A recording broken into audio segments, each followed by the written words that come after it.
Mga chika, Doras, madami na nga nahuhok dito sa The Loyalty Game. Sa katunayan ay number 1 na nga ito sa Prime Video at this moment. Deserve na deserve naman ito ng Team The Loyalty Game dahil sobrang ganda. Kahit nga into, hindi ako nag-iisip kasi ang ganda-ganda niya, diba? Yung may apple siya na binalatan. Sobrang ganda, sobrang napaka-visual. Kaya mga chika, Doras, congratulations sa Team The Loyalty Game. So ayan, ito na at mag-recap tayo ng konting kopis sa kung ano nga ba ang nangyari sa episode 3 and 4. So magchichismisan tayo. For sure naman, madami na nakapanood sa inyo, diba? At kung hindi pa, well, takbo na kayo sa Prime Video at manood na kayo. Okay, mag-subscribe na kayo kung hindi pa kayo nakasubscribe at this moment. Hindi kayo magsisisi.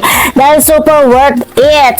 Habang nanonood nga ako, kahit na may eksenang medyo nakikikilabo dahil sa setup, mas nangingibabaw pa rin talaga yung kilig ko every time na may eksena sina Anna and Ben. Yes! Diba nakakilig?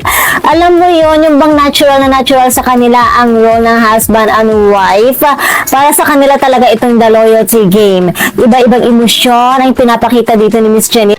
Aside from mata-mata acting, ibang-ibang emosyon ay pinapakita dito ni Miss Jenny at talaga namang masasabi ko na one of the best actors talaga siya. Paano ba naman kahit umiyak, nagagalit, nagugulat, sobrang ganda pa din. Lalo na eksena nila nung bumalik sa kanya yung papa niya, ang galing. Din yung scene naman nila ni Miss Carmina, grabe, ang tapatan. Agaw pansin din dito yung character ni Robbie Jaworski as Juancho, as the half-brother of Anna. Awang-awa ko sa kanya sobra, talagang madadala ka sa emosyon niya kasi diba, hindi pa din sila kayang tanggapin ni Anna. So feeling ko, kaya lang naman sila tinanggap ng character ni Miss Carmina para gawing alipin, para mahirapan, ganon. So heto na nga, tinanggap na nga ni Beth ang offer ni Anna na maging loyalty tester. Kaya naman, binalitan niya ito sa kanyang mga friendship na sina Carlota, Bridget at Deyat. Grabe, 100k a week pa naman. Sino ba naman ang tatanggi, diba? So sa pag-uumpisa ng kanyang mission, siniseduce niya talaga itong si Ben. Kung ano na ang pinagkagawain, meron yung binasan niya na ang kanyang mga damit, diba? Para magkaroon ng sexiest, ganyan. So sinubukan pa niyang magbihis na hindi nakalak ang pinto para tingnan kung papatulan siya. Pero parang hindi kumagat itong si Ben. Bedma ang lolo nyo. Eh, napansin ko din pala sa mga titles ng bawat episode, mga parts of the body. May mga, brain, eyes, shoulder ngayon sa episode 3 kasi ganun na ganun si Ben. So, syempre, shoulder. Tapos, neck naman yung episode 4. So, I think sa episode 5 ay mga small intestine, kidney, liver. Charot. So, charot na mga chika, Dora. So, i-continue na natin. Ang galing din nung si ni Anna, nung nasa sasakyan siya, tapos tinatry niyang kontakin si Ben, hindi nga niya makontak kasi busy sila nag-fishing ni Beth. Ben and Beth. So, parang yun na. Bagay talaga sila kasi Ben and Beth. Parang may katunog. Ben and Beth. Ben and Beth. Banda ba yun? So, ayun. Hindi nga niya makonta kasi nga may mga fishing and ang galing din ng dialogue ni Ben and Beth kasi may mga hugot, diba? Yung mga pain, para kumagat, mga yun. So, ayun, balik tayo kay Miss Anna. So, at yung moment ni Anna dun sa car, tapos biglang pasok ng soundtrack ng Give Me a Reason, gano'n. Parang grabe, ang ganda. Bagay na bagay, sobrang sexy lang yung soundtrack nila. Parang, Give Me a Reason, mga gano'n. Mapapasayo ako na mga, habang nanonood ka, parang mapapasayo na mga gano'n. So, sobrang ganda talaga. So, samantala, ito naman si Tonyo, ay patuloy pa din pinapasundan itong si Ben. Dahil, ang hinalangan niya ay babae niya itong si Beth. Sinumbong niya ito sa kanyang ama na si Mr. Sagal pero nag-explain naman si Ben na alam niyang pinapasundan siya. Ang dala pa dito, pati si Tonyo ay tinangkap ang gasayan itong si Beth dahil akala niya ay papatulan siya. At dito din na-reveal na binubugbog pala ni Tonyo ang kanyang asawang si Natalia. Kaya naman kawawa din si Lucy, ang kanilang anak, kasi nakikita niyang sinasaktan ang mama nito. At dito din sa episode na ito, medyo nare-reveal kung ano nga bang relasyon ni Mara kay Ben. Noong una akala ko tinatagong kabit ni Ben si Mara, 'di ba?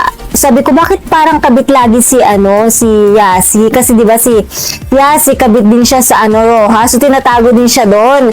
So, akala ko kabit din siya. Yung pala si Mara, isang psychiatrist nurse na nagbabantay sa karakter ni Charlie o si Regina, na parang nagka-problema sa pag-iisip. Napaka-intriguing kung ano nga ba talaga ang relasyon ni Ben kay Charlie, at dahil nga sa nawawala ito dahil tumakas, pinaghahanap siya ni Mara. Pero bago yan, sinamahan muna ni Ben itong si Beth sa isang office na para matulungan ang kapatid ni Beth na OFW na ginagampanan ni Karina, na kung saan nga ay binububog din. Masaya si Beth dahil naramdaman niyang hindi siya nag-iisa sa kanyang problema. Kaya naman nagpaalam muna itong si Ben para bumili ng pasalubong para kay Ana. Pero nang totoo niyan, ay ginawa niya lamang yung dahilan para makipagkita kay Mara. At nung nagkita na sila ni Mara, patalikod sila nag-usap para hindi mahalatang magkakilala sila. Tapos biglang hinawakan ni Mara yung kamay ni Ben. At yun na nga, nakuhanan siya ng picture nung nagmamanman sa kanya. Inutusan pa nitong kunin ang wallet ni Mara, kaya nalaman na ang buong pangalan ni Mara ay Mara Lacaba. At pinurward naman niya ito kay Tonyo. Hindi naman nag-atubili itong si Tonyo na sabihin kay Ben ang natuklasan niya na si Mara ang kasabot sa kanyang itinataging sekreto. Pero syempre hindi naman umamin itong si Ben. Pero mararamdaman mo talaga yung gigil di ba, na parang Samantala, lahat naman ng kilos ni Ben ay nire-report nga ni Beth kay Ana, except lang dun sa nakita niyang nakipagkita si Ben kay Mara. Kaya naman feeling ni Beth ay totoong merong kabit itong si Ben. Kaya naman ang pakiramdam ni Beth ay matatapos na agad ang kanyang loyalty tester dahil positive na may kabit itong si Ben. Pero bakit nga ba nag-alangan itong si Beth na sabihin kay Ana na nakita niya si Ben na may kasamang ibang babae? Siguro dahil mas nangibabaw yung pagiging gentleman ni Ben at ayaw niya mapahamak ito. Nahuhulog na ata talaga ang loob ni Beth kay Ben, di ba? At isa pa sa nakaka-intrigang karakter dito ay ang karakter ni Kira as Angel, dahil bigla na lamang itong hindi nagparamdam sa kanyang mga kaibigan. Pero sa tingin ko, may alam itong si Bridget. Hindi niya lamang masabi kina Dayan at Carlota, pero syempre dito nga sa The Loyalty Tester, unexpected talaga. So, kailangan nating abangan yan. So, naman ay pumunta naman tayo sa episode 4 na kung saan nga ang daming plot twist na nangyari, as in unexpected talaga. At ang pinaka-shocking na part ay namatay na itong si Tonyo. Sino ang nabitin sa karakter niya? Actually, nakakabitin kahit papano, di ba? Syempre, ang first suspect dito ay si Beth. Kayo rin ba na habang nanonood kayo, para kayo nasa roller coaster dahil sa karakter dito ni Eiko?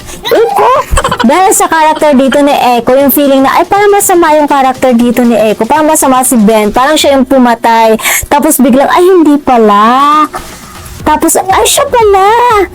Diba? Yung parang ikot-ikot lang na hindi mo maintindihan sino nga bang impostor, sino hindi, mga ganun. So, nakaka-excite talaga yung bawat episode. So, heto na nga, pinuntahan ng mga pulis si Ben dahil ang hinalangan ni Natalia. Si Ben lang naman ang nakaalitan nito bago mamatay. Pero confident na sumagot si Ben na sa oras na namatay si Tonyo, magkasama sila ng kanyang asawa na si Ana. At pinatunayan naman ito ni Ana dahil naghanda pala si Ben ng isang surprise date para sa kanilang dalawa. Nakakakilig na naman na kung iisipin mo nga, sana naman talaga loyal itong si Ben, kasi sayang ang relasyon nila kung masisira lang. Isisingit ko lang mga chika, Doras, ako lang ba yung nakukyutan sa tuwing sinasabi ni Ana ang kanyang linya na parang, iyan, magkaon na kami. Diba? Sobrang cute talaga. Pero hindi ganun yung pagkasabi ni Janina. Si Janine, pakinggan niya, sobrang cute. Nakituloy na natin ang kwento. Wala nga nagawa mga pulis dahil may alibay itong si Ben. Naka-attorney si Ben, nakakalimutan nyo, di ba? And of course, pinaghinalaan din natin dito si Beth. Dahil sa mga kilos niya na laging kinakabahan at gustong umalis. Pero sa kanyang salaysay, hindi naman pala talaga siya ang pumatay. Tinulungan pa nga siya ni Ben at Ana dahil naniniwala silang walang kasalanan si Beth. Dahil ang totoo naman talaga ay tinangkang kagahasayan siyang muli ni Tonyo. Kaya nga sabi ng anak nitong si Lucy, deserve naman daw talaga ng tatay niya ang mamatay. Pero bago pala yan, napag-isipan na pala ni Ana na tapusin na ang loyalty tester. Kasi parang napatunayan naman niya na loyal talaga itong si Ben sa kanya. So ito na nga, dumating na ang araw ng kaarawan ni Mr. Sagil. may aanunsyo sana ito, subalit biglang dumating ang mga pulis. Dito na natukoy ang totoong pumatay kay Tonyo, walang iba kundi ang kanyang sariling asawang si Natalia. Hindi makapaniwala ang lahat except kay Ben. Bakit? Dahil alam na pala ni Ben una pa lang na si Natalia ang pumatay. Sinundan niya kasi si Tonyo at nakita niya ang buong pangyayari. Ang tanging ginawa lamang ni Ben ay kinuha ang cellphone ni Tonyo at sinunod ito para walang ebidensya tungkol sa mga nalaman ni Tonyo tungkol kay Mara. Iniwan niya lang si Tonyo doon at hindi tinulungan. Samantala, hindi naman nakaligtas yung mismong nagmamanman kay Ben dahil yun talaga ang pinatay ni Ben. So talagang may dark side itong si Echo or si Ben. Mapapaisip ka tuloy, ano nga ba ang lihim nito, at ingat na ingat siya to the point na kailangan niya din pumatay. Ano kaya ang meron kay Regina, ang karakter ni Charlie Dixon? Isa rin sa hinihintay nating scene yung pagbili ni Echo ng tali. Kasi diba, curious din tayo dun sa trailer kung para saan ba, para sa mga babae pa yung mga tali, duct tape, yun pala para doon yung sa nagmamanman sa kanya.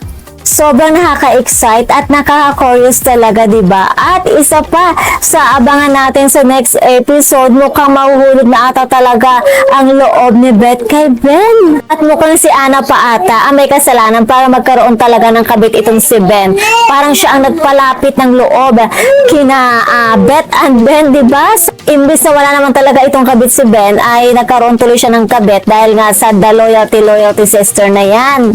Kapansin-pansin din dito yung mga outfit ni Sonny Gutierrez sa kung saan guys super bagay sa kanya dahil nga naman sobrang bagay ng kanyang character sa fashion designer, diba?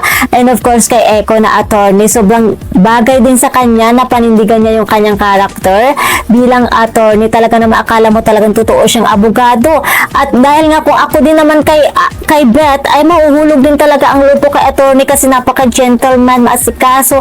Kung sino ba naman ang hindi mahuhulog sa kanya, diba?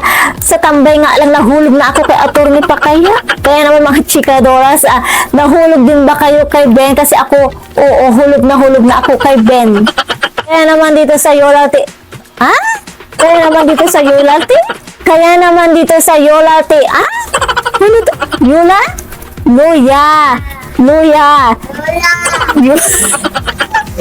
Kaya naman, grabe na sounds like naman kasi. Loya ko.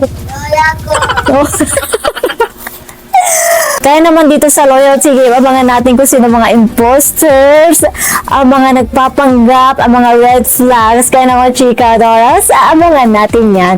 And that's all for na mga chikadoras. For more Echo and Showbiz update, please don't forget to like, share, and subscribe our channel. Thank you for watching.